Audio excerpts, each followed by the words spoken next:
quem é mesmo que incita a violência? Está tudo nos jornais, na internet. Duvido que a esquerda consiga mostrar uma frase sequer incentivando a violência do nosso presidente. E já as provas que a esquerda faz isso sobram demais. Veja aí. Gleisi pede as estribeiras e diz, vai ter que matar gente. A ensandecida Gleisi Hoffmann, com medo de perder o foro privilegiado, a presidente do PT, Gleisi Hoffmann, ofende a justiça e inicia a violência às vésperas da condenação de Lula. E isso foi naquela época, né? Mas ela disse isso, incentivando, então, dessa forma, a violência. Diferentemente do que diz aí do presidente Bolsonaro. E outra aqui do Lindenberg Farias. Faz coro com Gleisi Hoffmann ao incitar a militância à violência e defende enfrentamento nas ruas. Outra aqui, ó. Deputada petista defende derramamento de sangue e é aplaudida de pé em evento do PT. Essa foi a Benedita da Silva. Está tudo registrado. E o chefe, o Molusco, que diz que está pronto para a guerra e convoca o chefe do MST a colocar o exército dele na rua. E tivemos outros aí, como aquele lá do MTST, do MST, sei lá, que defendia o fuzilamento dos conservadores. Agora, uma coisa você pode acreditar. Isso é culpa do presidente Bolsonaro. Gasolina já caiu 11% desde a limitação do ICMS. A primeira semana de julho acabou com a comprovação de queda de 11% no preço médio da gasolina. Aqui, na verdade, o Cláudio Humberto, aqui do Diário do Poder, né? Ele falando que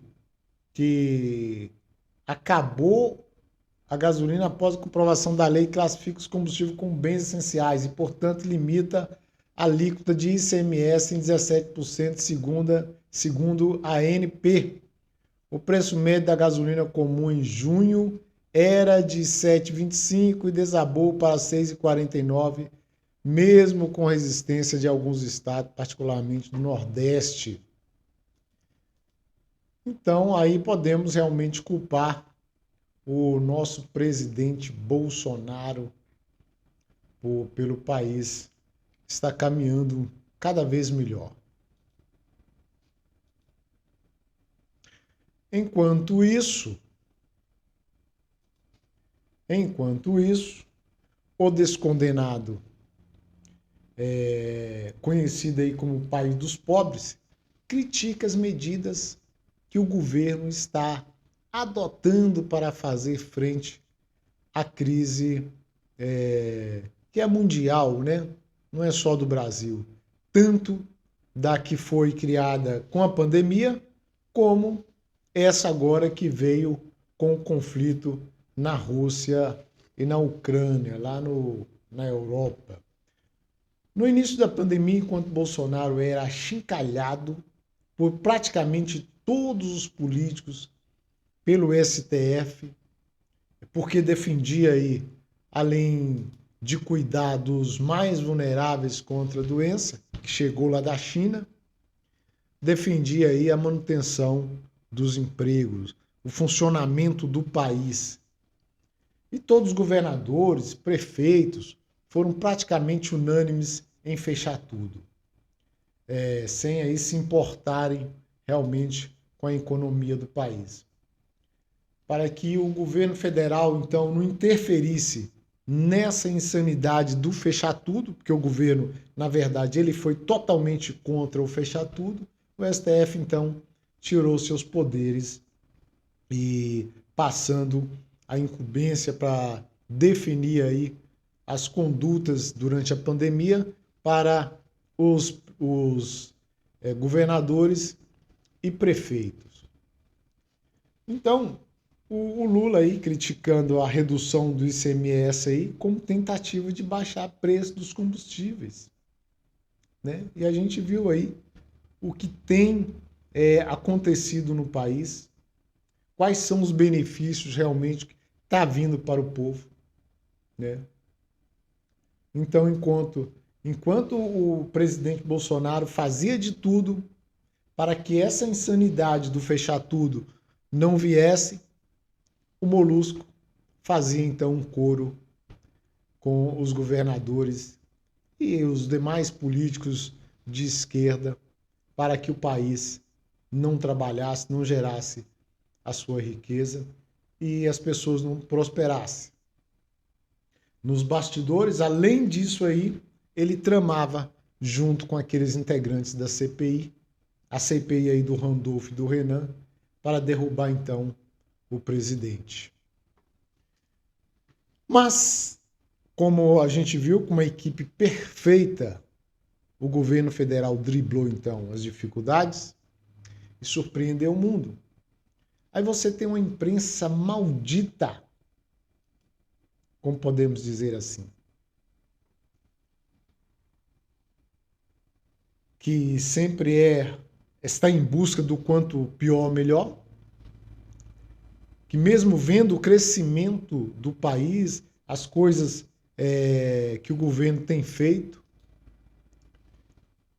vem aí adotando esse sistema de sempre falar mal, sempre colocar para baixo, sempre fazendo alguma coisa da forma que as pessoas entendem como o país estivesse ruim, mesmo estando bem. A gente vê aí o G1, que é do Grupo Globo, mostrando que o setor de serviço cresceu aí 0,9, quase 1% em maio, o que foi que apontou o IBGE. O setor passou a operar 8,4% acima do período da pré-pandemia, mas segue 2,8% abaixo de novembro de 2014, ponto mais alto da série histórica da pesquisa. Então, vejam vocês, dá destaque mais a esse ponto dessa comparação de 2014, que foi na série histórica, desde quando o IBGE começou a fazer essa análise. Em 2014, nós tivemos pandemia. O que nós tivemos em 2014? O que nós tivemos em 2014? Então a gente vê que o governo está realmente superando todas as dificuldades. E uma das engrenagens que funcionou muito bem aí durante o governo Bolsonaro, né, foi o ministro Tarcísio de Freitas, que agora é pré-candidato ao governo de São Paulo. E com certeza deverá ser aí eleito sem muitas dificuldades. E apesar dos números da pesquisa, né, como vem aqui, ó, das pesquisas que eu não confio, o Haddad vem liderando aí com 34%. Essa pesquisa da Real Time Big Data. E o Tarcísio vem em seguida com 20%, aí distante 4% do Garcia. E a gente sabe muito bem que o teto do PT é exatamente isso. É exatamente isso aí que é o teto do PT em São Paulo e em todo o país.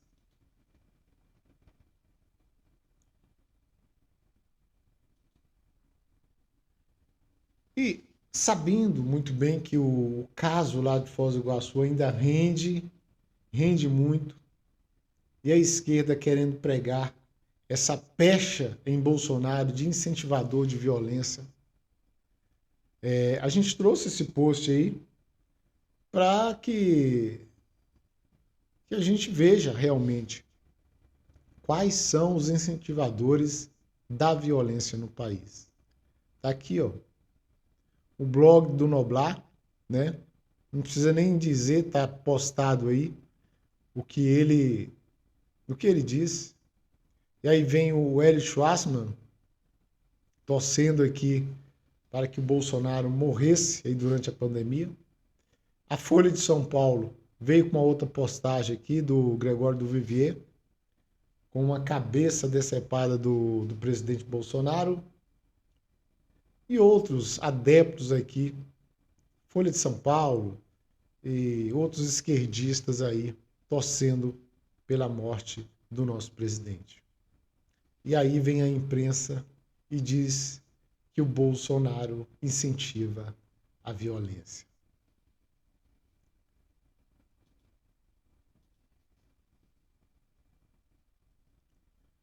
Vamos à frente aqui.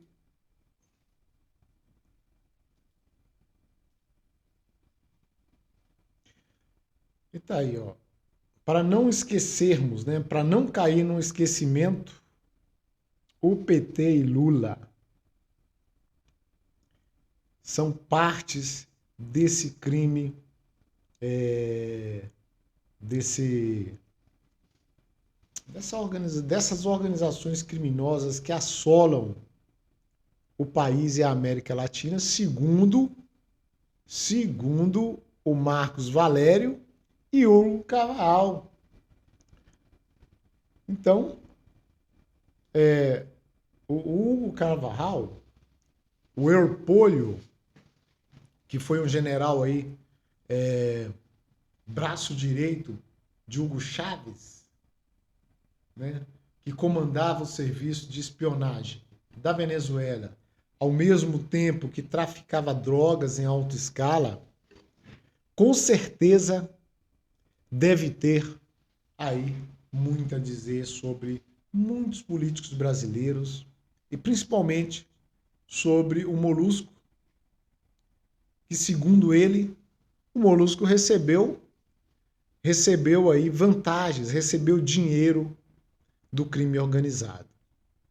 Aí mais para frente, com certeza, a gente vai ter em detalhes essa história que está presa aí com Hugo Carvalhal, apesar que o Marcos Valério já falou em sua delação sobre as tendências do presidenciável aí, descondenado, que, segundo pesquisa, é o primeiro colocado.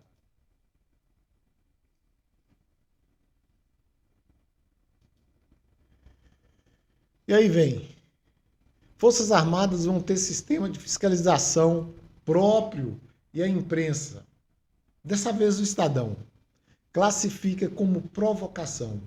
Mas a notícia é exatamente essa aí, ó. A gente vê que a imprensa quer cada vez mais acirrar os ânimos, né? Aqui dizendo que militares preparam um programa próprio de fiscalização da eleição e provocam o TSE. É desse jeito. E para terminar, notícia boa, conta de luz vai ficar 19,5% mais barata, calcula aí o Ministério de Minas e Energia. Estimativa leva em consideração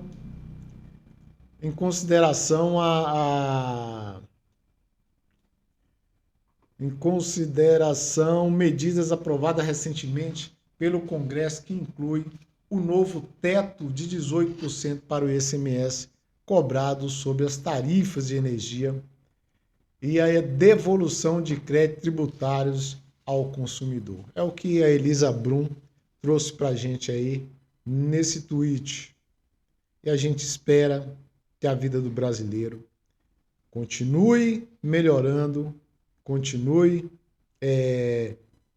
criando condições aí para que não sofremos mais. E já conseguimos sair desse lamaçal criado aí nessa pandemia e nesse conflito lá da Europa. É isso. Curta, se inscreva e compartilha esse nosso vídeo.